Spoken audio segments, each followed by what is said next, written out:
Биектау районының Шыпшыйык авылына килдек. Заманасында әлеге авылда 100ден артык йорт булган. Хәзерге вакытта йортлар саны кимәгән. Анда бүген көндә кышны 2 хуҗалыкта, 2 йортта чыгалар. Аларның берсе Әскәровлар булса, Илгиз абый Әскәров гаиләсе. İkincisi Cemil abay белән Илсия апа.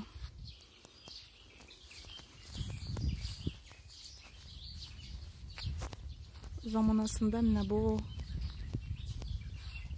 урыннарда йортлар булган.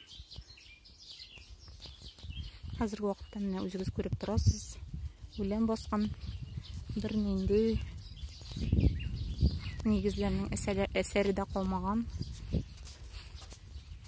Сиреннәр үсә.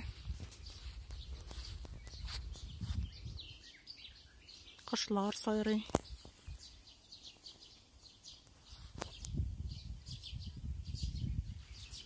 Менә шундыйрак авыл. Монда инде элек фермада, клубта, мәктәптә булган. Хәзер инде буларның әсәре дә юк.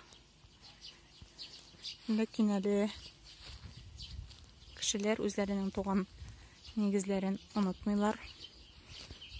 Алар җәй көннәрендә кайтып, шушында яшиләр.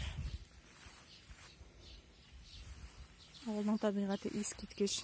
Әйткәнемчә, кошлар сайрый. Саф һава.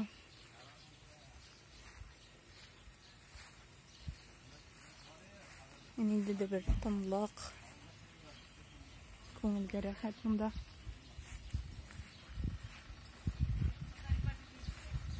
Монда безнең Илгиз абый Әскәровлар, алар моңа кадәр Казанда яшәгәннәр. Соңгы вакытларда кышнада менә шушы авылда чыгалар икән. Менә бу безнең Илгиз абый Әскәров. Илгиз абый, хәлләрегез ничек? Аллага шөкер. Исән сау. Исән сау. Илгиз абый, бу авылга кайтканыгызга ничә ел инде? Бу бит инде сезнең туган авыл. Кайтып торабыз, аңа җәен генә торабыз синер. Әйе. Быел кышнада чыккансыз икән. Быел кышнада чыгып карадык. Тагын тырышабыз. Ошадымы кышны?